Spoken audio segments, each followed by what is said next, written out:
धन्यवाद चेयरमैन साहब, आपने मुझे बजट पे बोलने का मौका दिया।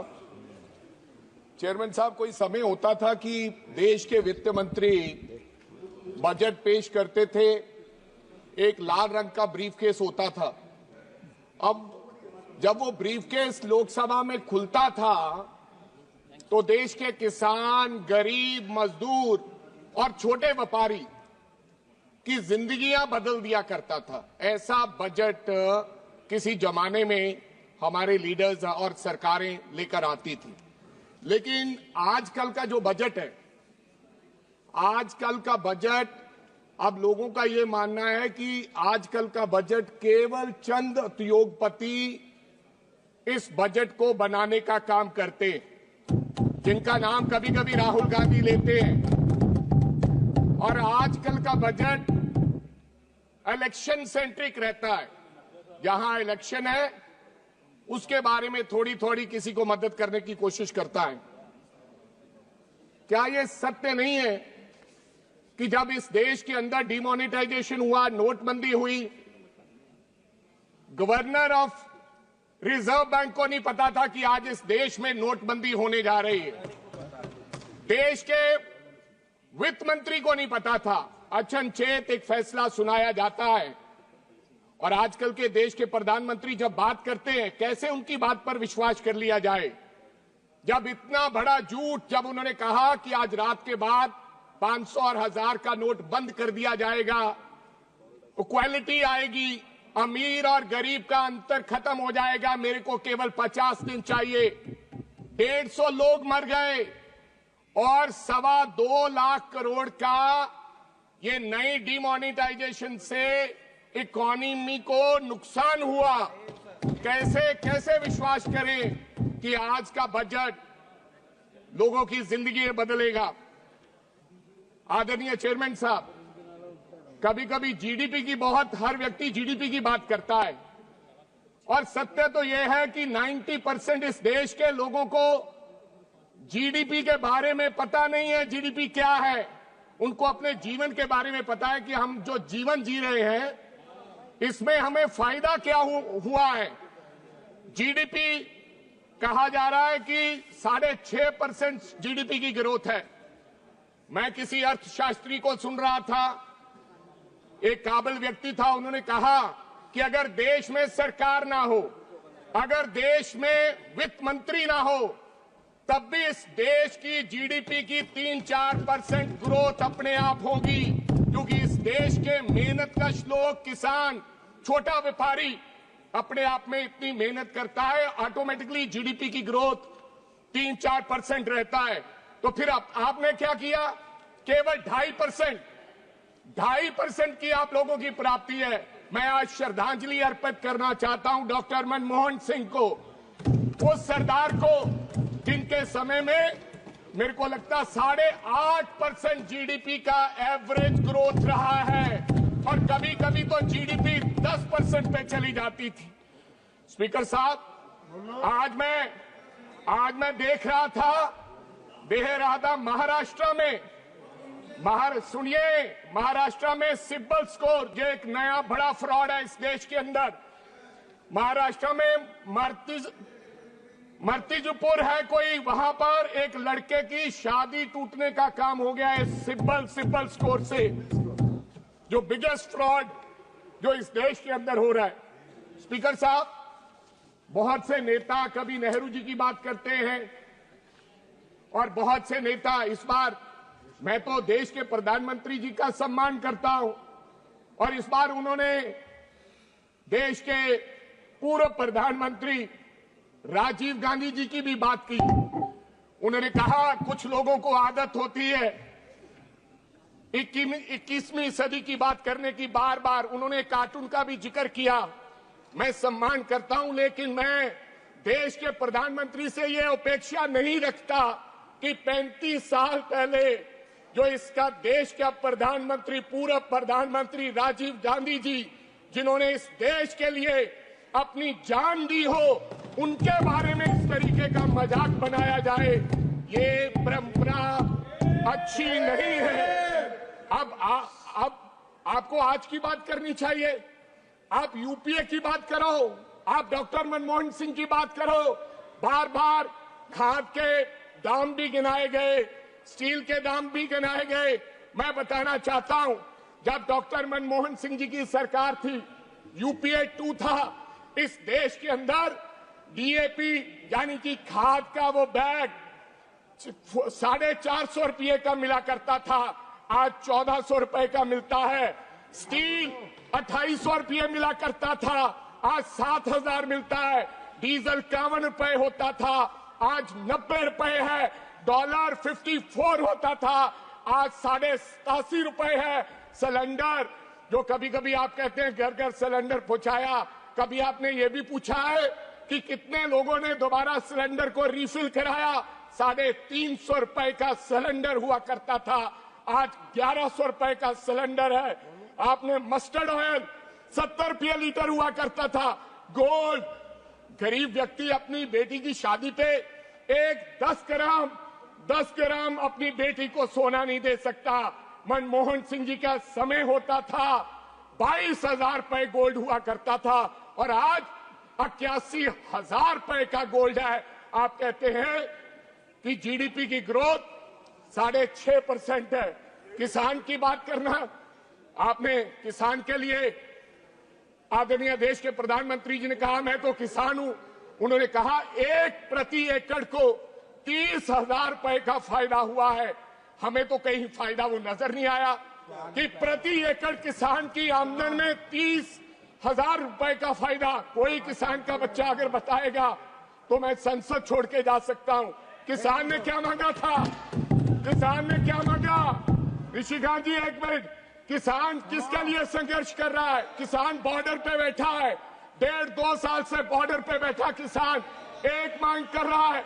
किसान ने कहा, सुनिए, किसान ने कहा मेरे को एमएसपी चाहिए। किसान भूख हड़ताल पर बैठा रहा, मरण व्रत पर हमारे डल्लेवाल साहब बैठे रहे। एक लड़का शुभकरण, जिसको हरियाणा बॉर्डर क्रॉस नहीं करने दिया गया, गोलियां मारकर उसकी हत्या कर दी गई और 0 एफआईआर लॉन्च हुई। क्या किसान का बेटा मरे तो 0 एफआईआर लॉन्च हो? ऐसा व्यवहार आपने किसानों के साथ किया। आपने कहा था, आदरणीय चेयरमैन साहब, कहा था कि हम किसान की आयात दुगनी कर देंगे। किसान की आयात तो दुगनी नहीं हुई। आप किसान निधि योजना लेकर आए।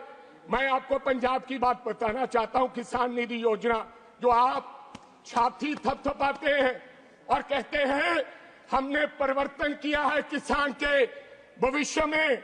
क्या हुआ? 2019 में 23.5 लाख लोगों को किसान निधि योजना से पंजाब में फायदा हुआ। फिर लोगों ने धरना लगाया, किसान बॉर्डर पे आए। 2023 में जब किसान बॉर्डर पे आया तो आपने 14 लाख किसानों के निधि योजना से खाते उड़ा दिए गए। कहा इनके पास डॉक्यूमेंट कंप्लीट नहीं है। तो पहले आपने 23 लाख लोगों को किसान निधि योजना से फायदा कैसे पहुंचाया? आज मात्र पंजाब में 8.5 लाख लोगों को किसान निधि योजना से फायदा हो रहा है। नई स्कीम आपने कहा कि हम 100 जिलों में हम प्रोडक्टिविटी के लिए, यानी कि पैदावार के लिए उनको हम मदद करेंगे। लेकिन किसान की मांग तो एमएसपी की है, जिसके लिए वो मर रहा है, उसके लिए आपने कोई विचार नहीं किया। आदरणीय चेयरमैन साहब, अगर गरीब की बात करें तो आंकड़े पता नहीं क्या क्या कहते हैं यहाँ के। आप कुंभ में अगर 300 लोग मर जाएं तो आप कहते हैं 30 मरे हैं। कोरोना में 2 लाख लोग मर जाएं तो आप कहेंगे 20,000 मरे। नीति आयोग क्या कहता है? आपका नीति आयोग क्या कहता है कि केवल इस देश में 5% गरीब लोग हैं। आपकी रिपोर्ट है, ये मेरी रिपोर्ट नहीं है, क्योंकि आपने आंकड़े फच करते हैं, गलत पेश करते हैं। दूसरी तरफ आप ही कहते हैं हम 80 करोड़ लोगों को पीडीएस की कनक देते हैं। खुद ही कहते हो अगर 80 करोड़ लोगों को पीडीएस की कनक देते हो, 5 किलो कनक लेने के लिए राशन के डिपो के बाहर खड़ा वो व्यक्ति वो गरीब है इसलिए आपकी 5 किलो कनक लेता है। ये हालात है इस देश के, इस देश का ये सच है। आदरणीय चेयरमैन साहब, अगर मनरेगा की बात करें, आज मनरेगा के वर्करों की क्या हालत है। केवल 1 साल में 19 रुपए दिहाड़ी बढ़ाने का काम किया। कब से चली है मनरेगा? 2006 से आज 20 साल हो गए। हरियाणा सबसे ज्यादा मेरे को लगता दिहाड़ी देता है। Minimum wages 374। आज एक दिहाड़ी की 100 दिन का रोजगार नहीं मिलता, केवल 45 दिन का रोजगार मिलता है, जो एवरेज कैलेंडर बताता है 374 रुपए। अगर आप गरीब की आमदन दुगनी नहीं कर सके, आप किस जीडीपी की बात करते हैं? आप किस विकसित देश की बात कर रहे हैं? आप लोगों को धोखा दे रहे हो। गरीब की मनरेगा वर्कर की अगर शादी हो ना किसी बेटी की, वो जाता है गांव में मांगने के लिए, कहता है मेरे को दाल का इंतजाम कर दो, कहता है चावल चाहिए, दाल चाहिए और एक मीठे का इंतजाम कर दो, मैं अपनी बेटी की शादी कर लूंगा। ये इस प्रकार के हालात हैं मनरेगा वर्कर्स के। और दूसरी तरफ चेयरमैन साहब, दूसरी तरफ अबानी के लड़के की शादी होती है, तमाम नाचने गाने वाले जाते हैं, देश के बड़े बड़े लोग, विदेश के बड़े बड़े लोग जाते हैं। मेरे को गर्व है राहुल गांधी पर, एक व्यक्ति जो उनकी शादी पे नहीं गया। देश के प्रधानमंत्री भी जाते हैं। मेरे को इस बात का दुख नहीं है अबानी की शादी का, लेकिन कभी कभी टीवी पर दिखाया जाता है, सोशल मीडिया पर, कि अबानी के बेटे के कुत्ते जो 4 करोड़ की गाड़ी पर आते हैं, लेकिन गरीब अपनी बेटी की शादी के हालात, उसकी शादी नहीं कर पाता। इस प्रकार के गरीबों के हालात हैं। मेरी गुजारिश है कि मनरेगा के लिए 200 दिन कर दिया जाए। मेरी गुजारिश है मनरेगा की दिहाड़ी। 1 मिनट सर, 1 मिनट, 600 दिहाड़ी कर दी जाए और 200 दिन कर दिया जाए। ये मेरी गुजारिश है आदरणीय वित्त मंत्री से। एमएसएम की हालात बताना चाहता हूं सर, सुनिए, मैं लुधियाना से आता हूं, वहां पर 1.5 लाख तकरीबन एमएसएमईज हैं, आज बंद होने के किनारे पर हैं। एमएसएमईज बंद होने के किनारे पर हैं। वहां पर साइकिल इंडस्ट्री है, सिलाई मशीन इंडस्ट्री है। आप क्या कह रहे हो? अब सरकार ने मन बनाया है, अपने मित्रों को फायदा देने के लिए कहा है कि हम 25% स्टील सेफगार्ड लगाएंगे। अगर वो ड्यूटी सर प्लीज, अगर 25% सरकार उद्योगपतियों को फायदा देने के लिए स्टील सेफगार्ड इंपोर्ट ड्यूटी लगाएगी, तो हमारी इंडस्ट्री मर जाएगी, एमएसपी एमएसएमई खत्म हो जाएंगे। मेरी आपसे गुजारिश है, नई टेक्नोलॉजी के लिए हमारे सरकार उनको सहायता करे। आप लास्ट पे बार बार कहा जाता है अमृतकाल सर, कर रहा हूँ, लास्ट 1 मिनट, कहा जाता है सर अमृतकाल का समय है, मिडिल क्लास को फायदा हुआ है। मैं मिडिल क्लास की कहानी नहीं बताऊंगा, इंडिया टुडे पढ़िए, तगड़ी मार से हल्कान, मिडिल क्लास की ये कहानी है। अमृतकाल के समय सर, लास्ट वन प्लीज, अमृतकाल है। निशिकांत दुबे साहब, अमृतकाल में इस देश के 8.5 लोगों ने अपनी सिटीजनशिप छोड़ी है। अगर अमृतकाल इस देश के अंदर होता तो लोग देश छोड़ के नहीं जाते।